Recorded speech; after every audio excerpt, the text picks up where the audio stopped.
5 minutes pour comprendre la chronique de vulgarisation philosophique sur Radio Laser.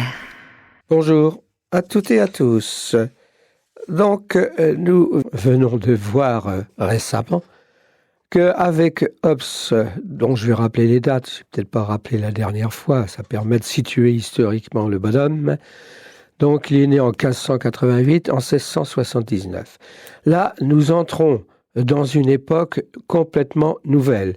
C'est-à-dire que va s'opérer deux révolutions centrales, celle de Hobbes qui nous invite à étudier ce qui est au fond dans les dispositions naturelles de l'homme et non pas dans des pratiques morales, comme on a pu le voir récemment avec Aristote qui voit dans la politique, dans cet ouvrage-là, qui voit l'organisation sociale sur la base de principes moraux.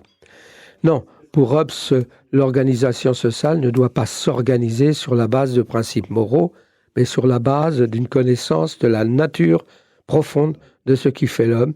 Et pour Hobbes, eh bien, ce qui fait la nature profonde de l'homme, c'est son côté agressif, son côté méchant. L'homme est donc un loup pour l'homme. C'est ça. C'est un agressif, c'est un méchant.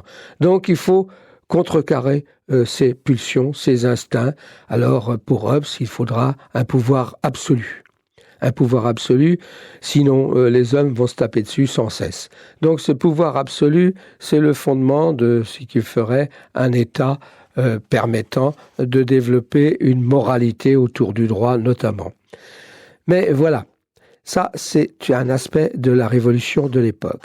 Un autre aspect, parce que c'est à peu près la même période, Descartes par exemple, 1591-1650, voilà les dates de Descartes. Donc nous sommes dans ce contexte historique.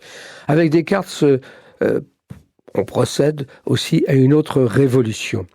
C'est la révolution par laquelle il faut se saisir comme conscience de soi, mais conscience de soi orientée vers la connaissance du monde et non pas vers l'explication du monde par des théologies ou par des principes moraux ou divins.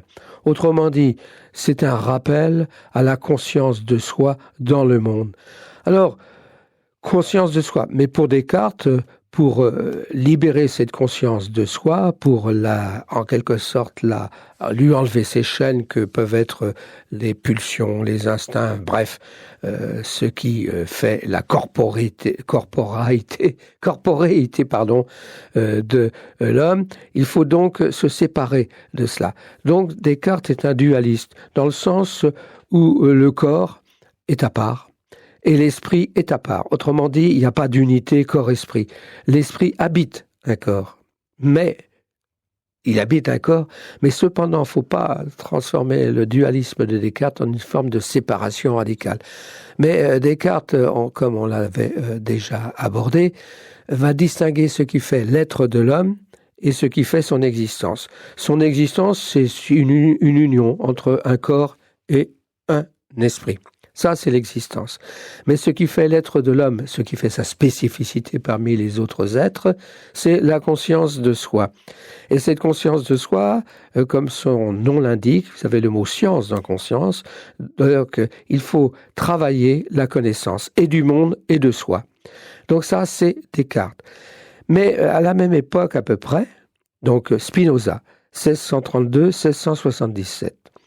Alors Spinoza, comme Descartes, et comme Hobbes, va rejeter ce qu'on appelle la scolastique héritée d'Aristote et du Moyen-Âge. Donc on voit qu'avec ces auteurs-là, de cette période-là, ce qu'on a appelé plus tard le siècle des Lumières finalement, qui prendra son plein épanouissement avec notamment Kant un peu plus tard, donc autour de un peu avant la Révolution française et pendant la Révolution française et après la Révolution française.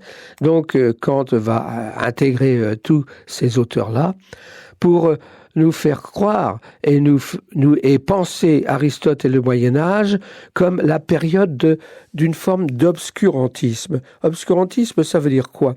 Ça veut dire que la pensée est en quelque sorte assombrie par les pulsions, les instincts, les croyances. Ça veut dire que, au fond, l'homme n'est pas considéré comme pouvant par lui-même accéder aux connaissances de ce qu'il est et du monde dans lequel il se trouve. Donc, il faut faire attention.